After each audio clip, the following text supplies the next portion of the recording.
At this time, I would like to welcome out to the stage your fellow guests who will be speaking today. Thank you.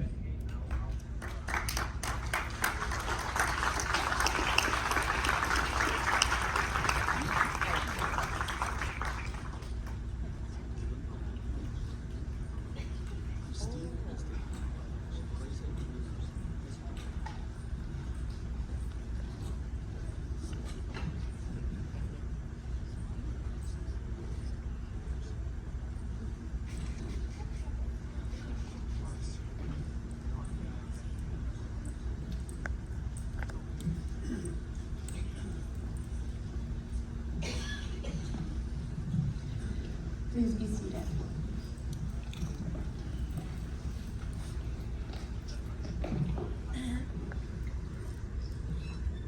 Good morning, ladies and gentlemen, and welcome. For those I have not met, my name is Holly. It's my honor to be your host today for Remembering September 11th, 2001. Before we begin, I'd like to ask for a minute of silence as we remember the victims of 9/11, the heroes who responded that day, the veterans who continue to protect our freedoms, and all those who have been affected by the events of that day.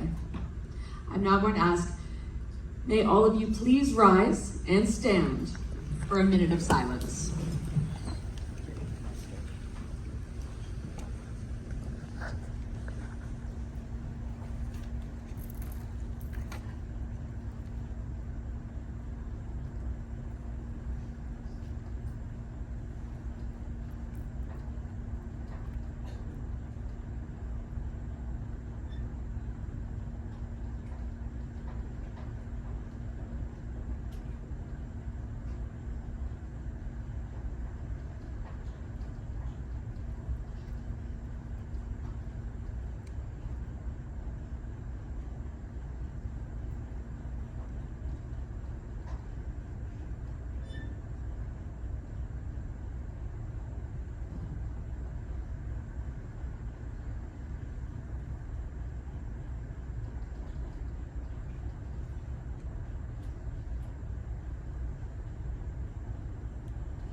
Thank you, Ron. Ladies and gentlemen, please remain standing. Here to sing the United States National Anthem is your crooner's pianist and vocalist, Christina Harbaugh.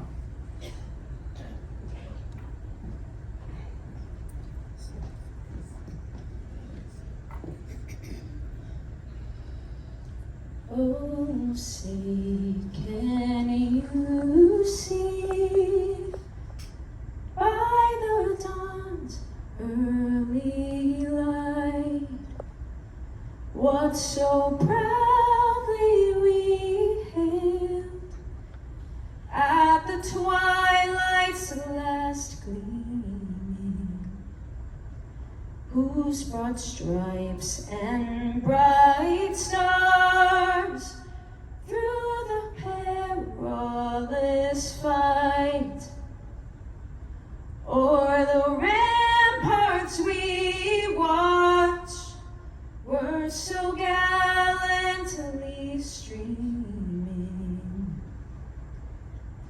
and the rocket's red glare, the bombs bursting in air, gave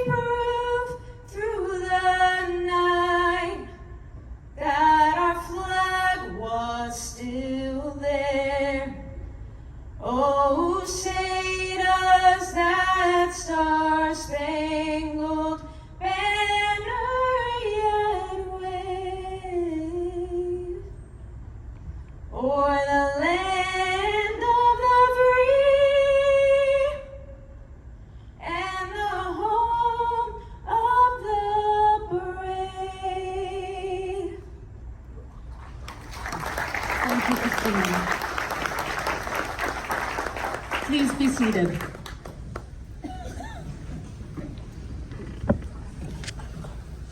Good morning, ladies and gentlemen. It's hard to believe that 9/11 happened over 2 decades ago.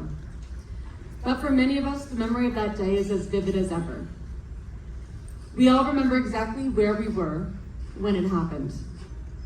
In those moments, no one could predict what might happen from there. That's why hope is so important. Hope carried many through that dark time, and it continues to carry us forward today. We will never forget this date, not just because of its tremendous loss, but because of the way it united us all. It brought people together from different walks of life, different countries, and different backgrounds. We came together in grief, in strength, and in resolve. As we begin this ceremony, I would first like to ask Mrs. Terry Reese, who served as a firefighter during 9/11, and she is here to say a few words. Thank you, Terry. Good morning.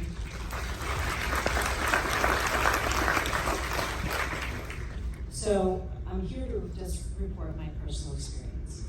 So I remember 9/11 like it was yesterday, even though it was 24 years ago. I woke up that morning, it was a beautiful day in New Jersey. I lived approximately 15 miles from New York City. And I was working as a paramedic. And I woke up, it was primary day. So I took the morning off. Okay, go to my office later, no problem. So I'm there, I'm home, I'm watching TV. And the first plane hits the World Trade Center. And I was like everybody else. It must be a small plane. These things happen, people make mistakes, planes hit the World Trade Center. Then 25 minutes later, second plane hits. At that point, we all knew there was a problem. That's not normal, things like that don't happen. I went in my closet, got dressed, and headed to work. So I went to the hospital, I met up with a few doctors and nurses, and we were told that we were going to muster at MetLife Stadium in East Rutherford, New Jersey. You know, if anybody's a Giants fan, Jets, that's where they play. And we went in, and you fill out forms. Basically, you put down your qualifications. Other than just being a paramedic, I was actually a hazmat tech. So I was there about half an hour, and they're like, oh, we need people at Liberty State Park to decontaminate the people coming over in the ferry. So I was sent over to Liberty State Park, which I spent the next, 14 to 16 hours there decontaminating the people that came over on the ferry. And it was an experience that I won't ever forget. I was actually standing in Liberty State Park when Building 6, the Deutsche Bank building, came down. And it was very eerie because you either died in that accident or you were very minorly injured. All the hospitals around New York City, Bellevue, St. Vincent's, all put stretchers out to take the injured. Nobody showed up. And that was the creepiest thing in the world. So we did our time there. I was headed home. And it hit me when I was driving home, passing all the different railroad stations on my way home. There were cars left in the parking lot. And it struck me that those people were never coming home. Those were all people that died in this incident. And we can never forget those people. Over 2,000 people died that day, and 343 firefighters died there. And thank you for your time and my personal experience of 9/11.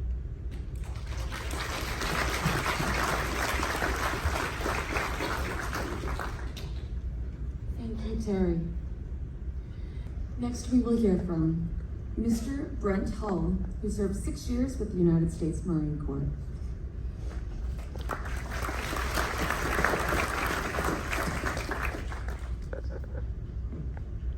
Ladies and gentlemen, active duty military, veterans, and other first responders, we remember this day, those who were killed before their time, who gave their lives to try to help others.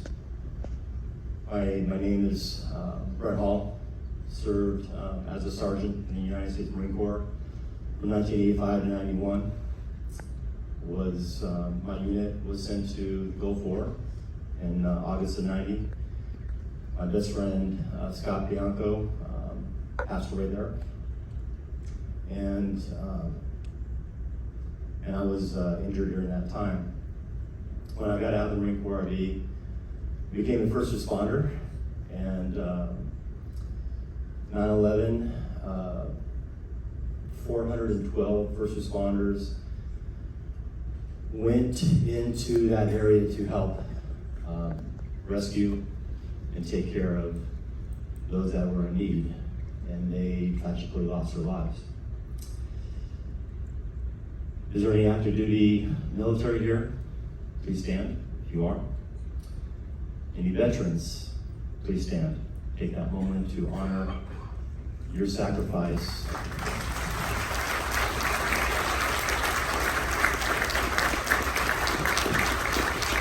Thank you, gentlemen and ladies, for your service. First responders, is there anybody here who is active or past being a first responder? That's police, fire, or medics. I know the lady behind me is a medic. Thank you for your time, your service. One thing I've understood as being a medic is that under this thin layer of skin, we're all the same.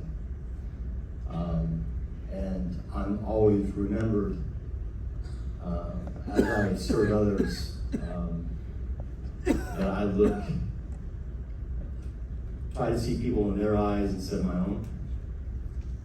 Try to be quick to hear, so to speak, so to become angry, so I can be the best possible servant as I can. As the lady behind me is a paramedic, I'm a medic also, and there's a little known group in our country. It's called DMAT, Disaster Medical Assistance Teams. Every state at least has one. She was on New York one, and I was on California CA6. When a disaster happens or about to happen, we get our hospital and our 35-member team, and we get deployed around the country and around the world. My unit's been to Haiti, Indonesia, and I think your group was in Haiti also. Haiti. So when that foreign country asks for help, we go. Our country is very benevolent. This country does need some healing. If we could remember to at least listen and respect another person's point of view, I think it would be better. And after 9/11 happened, at first I felt the rage and the anger, but then I remembered my duty, first as a Marine, to honor and defend my country from those and that was a day of evil. But then as a medic, to go out there and try to serve those who need help. I appreciate everybody here and everybody here on the stage. Thanks, Holly. Thanks, Princess Cruise Lines, for honoring those that have served. Thank you.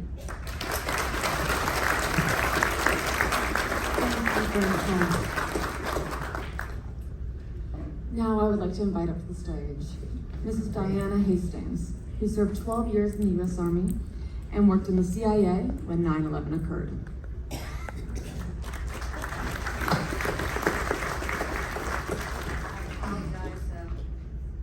For needing the podium, but I have balance issues and I really don't want to dive off the podium and off the stage. That's pretty good.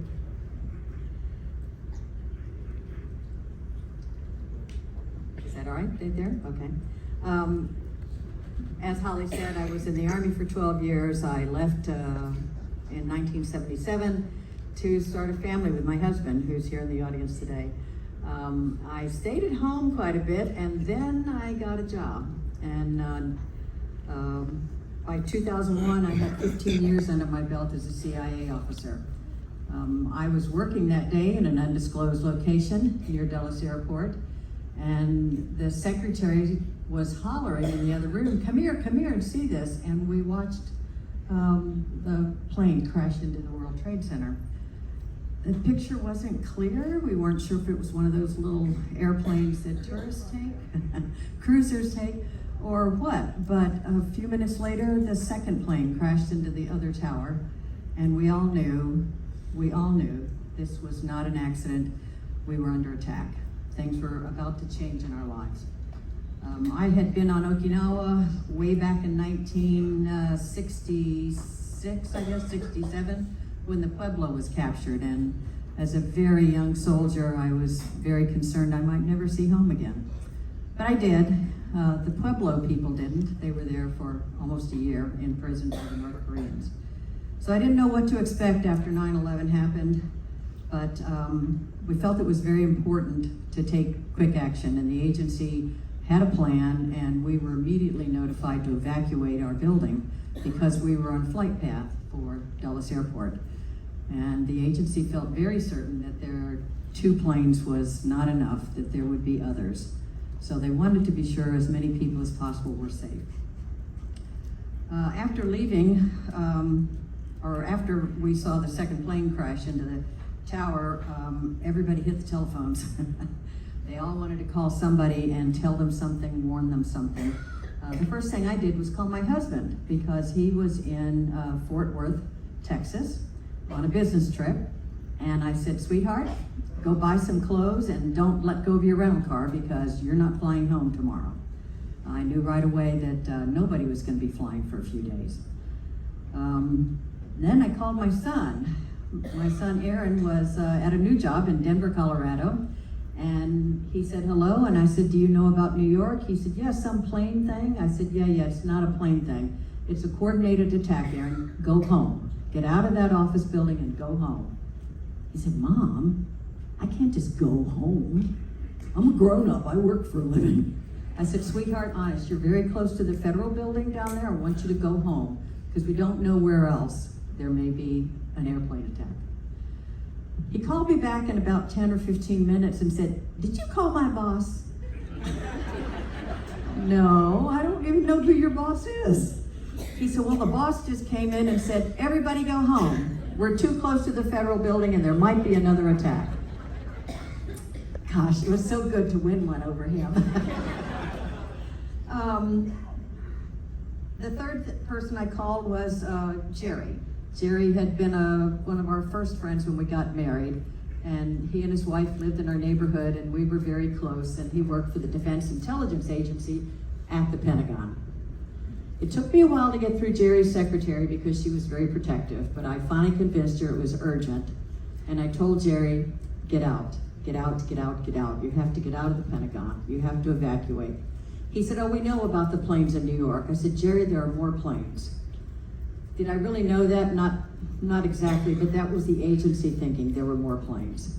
But I kept after him to please evacuate and get his people out as fast as they could. He said, I'm in the middle of a meeting. I'll do it. Let me check some things. And we hung up. He did continue to check on the status at the Pentagon, but within 4 or 5 minutes, one of his colleagues who was in his meeting but on the phone, because his office was on the far side of the Pentagon, on the west side of the Pentagon. And that's where the plane went in. And that colleague died that day, along with lots of other Pentagon employees. I had been stationed at the Pentagon for 4 years when I was in the Army, and I used to tell people it was my hardest overseas assignment because there's so many strange people in the Pentagon.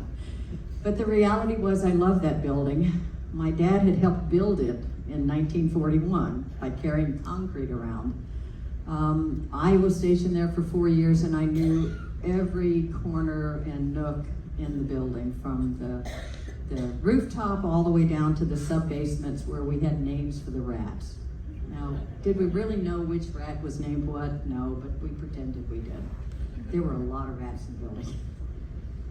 So when my building, the CIA building was evacuated and we were sent home, my boss and I locked the door and said we'd wait and see what happens tomorrow. I didn't know where to go. I couldn't go home because there was nobody there. I didn't really want to be alone. So I thought, I'm going to go to the Pentagon. Maybe I can do something to help. I was wrong. They didn't need me there. First responders were there. They were helping. They were doing what they could. So many people died in the Pentagon on impact. It was a little bit like the hospital story that had no patients because there was so much death. But there's a grassy knoll or two around the Pentagon I knew about, and I parked illegally and sat up on the hill and watched my Pentagon burn. She was like an old friend. Later, I did go home. Jerry and Joan lived just around the corner, so I went over there, and he had gotten home by himself, thank heaven. Couldn't get his car, but he got a ride with somebody else who could get a car. And we sat there and watched television and in silence, stone silence. My second son, Clay, called me to say, Mom, I'm gonna join the Army. They need us. I said, no. They need smart, educated young men. So you just stay in college. Tell all your buddies, stay in college. You can go in the Army later, but not tomorrow, please. And I convinced him. He did go in the Army some years later, but not that night anyway. There are so many stories. Most don't have a happy ending, but a few of my friends did quite well and did survive, even though they were in New York City. One friend was a flight attendant who, one of her buddies said, please, I need to go to Eric's soccer game. Could you change flights with me? I can't fly on such and such a date.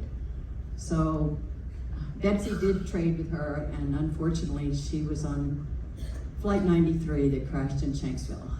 So Betsy lived the rest of her life knowing that she was going to raise her children, but her friend was not. So everybody has a story. Some are good, some are bad. And I'm glad that people don't forget. We have to be sure our children and our grandchildren remember what 9/11 was about and the legacy that it carries, not only for us as citizens, but as first responders, as military personnel, as veterans. Thank you.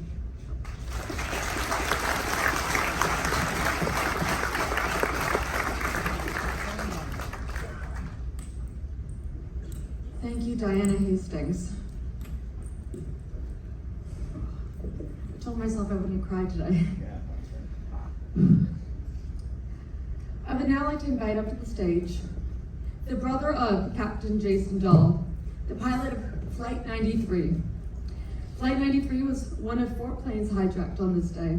Passengers and crew, learning of other attacks via calls, fought back against the hijackers, forcing the planes to crash in a field in Pennsylvania. Their heroism prevented the plane from reaching its intended target, believed to be a landmark in Washington, D.C., saving countless lives. Here to do the final introduction, Lowell Dahl.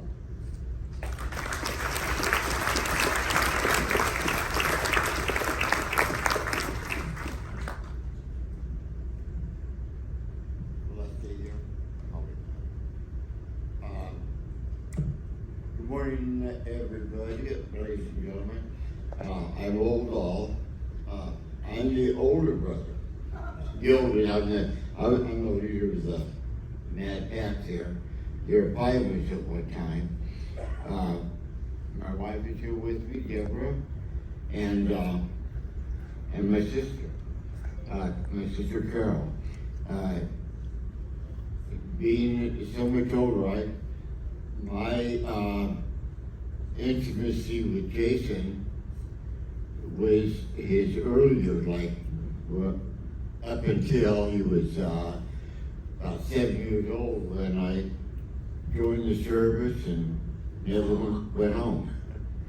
But he found a friend in the Dahl family, a gentleman that fell in love with Carol and married her and became Jason's best friend. And I would like to introduce Bill Heydrich to come up, and he'll maybe he can talk about Jason in the later years when I only saw him on occasion. Every time something came up, I could go home and see him. But Bill and Jason were real close. Maybe not as close as Carol and Bill, but close.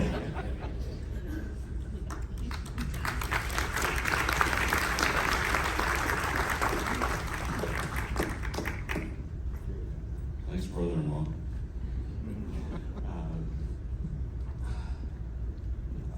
I'm Bill Heidrich. I married into the family, luckily. And as we were having our moment of silence, I thought, eyes closed, feeling the ship gently rocking, how wonderful it is to be alive and to be here and have so many friends. So I think I'm eternally optimistic. Part of that, cultivated by Jason. Let's see, 5 children. Jason the youngest, but I want to go down the line because it's important. Lowell, Vietnam vet, and retired Army. Next brother down, Kenneth Dahl. I think I get through this. Lost in Vietnam. So when Jason was struck down, we couldn't believe that lightning would strike a family twice. So Ken was dearly loved, and like so many Vietnam era soldiers, cut down in his prime without the ability to contribute. And then I saw Carol at a church dance and said, I gotta have it. And that started a 55-year romance. And then we have one more sister, Joan. She's not able to be here today. And then Jason was the baby. The family tries every year to get together. I mean, we're spending our time together as much as we can. Jason was huge family man, and we try and spend as much time as we can together now and try and never miss an opportunity. But I'll talk about Jason a little bit because this is very, very personal. Jason, born in San Jose, California. Elementary school, this is kind of an old-time elementary school, 3 blocks away, and they walked to school. Anybody else walked to school? Now, so the school that he attended now has been named Captain Jason Dahl Elementary School, which was quite in a small neighborhood, went to junior high. Carol and I went to the same junior high. She's younger than I am. She knew who I was. I didn't know who she was. So, but she had maybe baited the trap. So, and then Jason went to Andrew High School in San Jose, and we met in high school and were high school sweethearts. I came into the family. Lowell had left with family, well, in Army, first family's Army, but lovely wife and children, and was on the road, Army service. And I came into the family at the time that Ken was lost, and I kind of became replacement brother, replacement son. Jason, I went to college, and I sat Jason down and I said, "You're going to college?" And he went, "Huh." But he did very well at San Jose State. He got a degree in aeronautical engineering. He flew privately for a while, and then one day got his dream job, which was flying for United Airlines, and he was never prouder than when he put on that uniform and that cap. Jason was a consummate flyer and became an asset to United Airlines. He was the youngest 27 captain and the youngest 37 captain, and he was so engaging and so genuine with people that he ultimately worked at the Flight Center training pilots. So Jason knew forward and backwards all the procedures for flying that airplane, all the emergency procedures, and was just he was voted one of the best pilots for the United Airlines, top 5 pilots for the United Airlines, and took that professionalism when he was a pilot, he was a pilot. And when he wasn't a pilot, he was everything else. And he was everything else to the family. He was a great son, brother, uncle, cousin, nephew, and I'm gonna jump the gun, but Jason there was not a blemish on his soul. He was kind, generous, thoughtful, diligent. He was everything positive in a human being. And he brought that level of caring to his family. We had extended family. Carol's parents and my parents, through heredity, both came from Iowa. They became very good friends, and we had shared family gatherings, the high holidays, Easter, Thanksgiving, Christmas, New Year's, 4th of July, all those things, to the point where if somebody walked in, they wouldn't be able to tell who was Heydrich and who was Dahl. We had become so intertwined and so loving and caring about each other.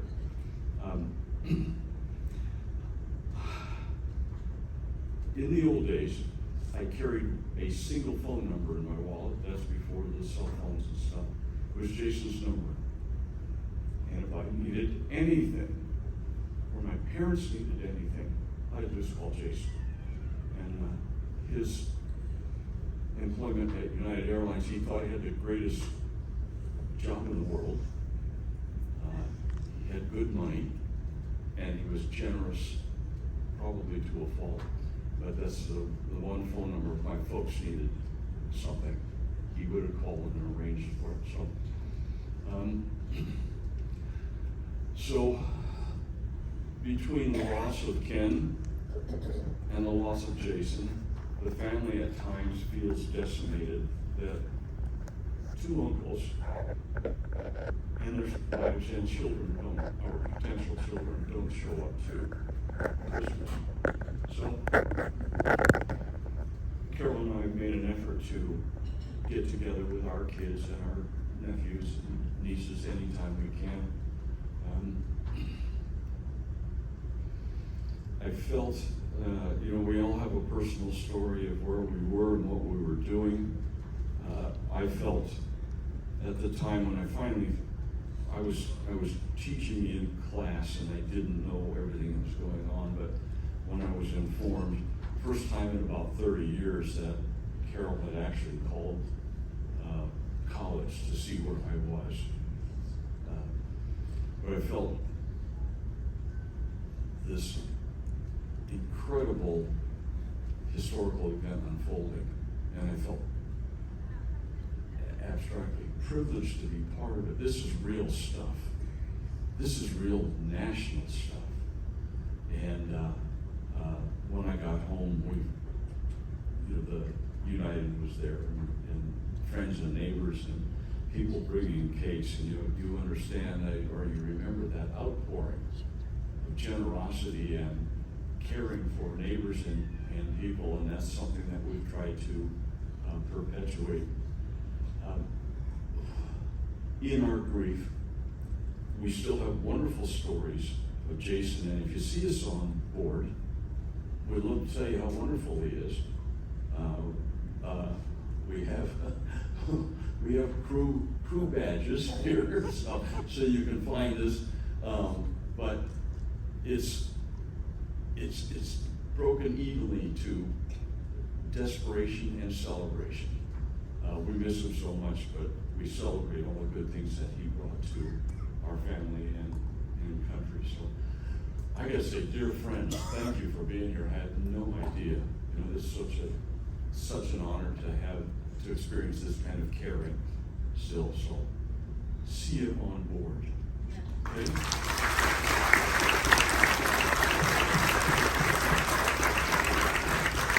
Thank you, Bill, Lowell, Carol, and Deborah.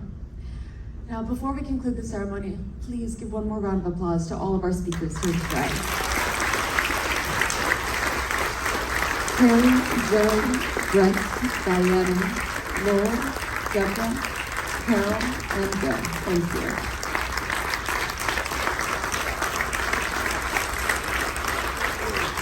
Stand up.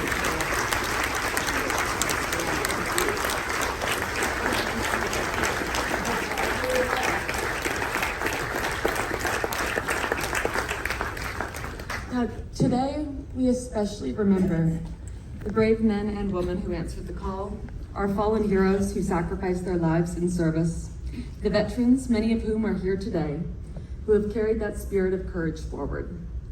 So I know Brent did this earlier, but I would like to do it one more time. And I would like to ask all of our veterans, past and present, and first responders, past and present, to please stand.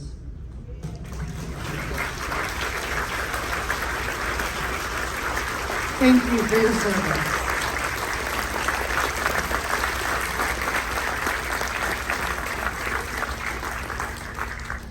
Now, many of the men and women who you look around the room right now and see, they couldn't do it without their loved ones. So I'm also going to ask, can I have all family members, wives, and loved ones please stand, of veterans and first responders.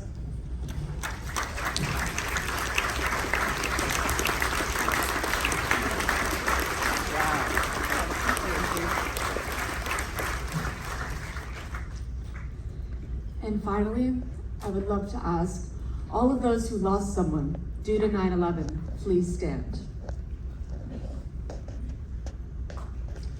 Please look around the room.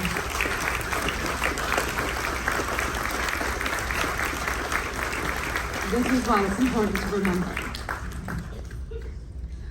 I'd like to take a moment. Thank you for standing. Thank you for remembering. And thank you for coming today. Because it is my honor on behalf of Princess and on behalf of Captain Darius Balana and all of us crew to host this presentation and ceremony, and it means a lot to have you all here today. So as we conclude the ceremony, I'd like to thank all of you for speaking, all of you for joining us today in remembering the events of September 11th, 2001. Let us carry the memories of all affected by this day in our hearts. May we continue to build a world defined not by hate, but by love and understanding. Thank you.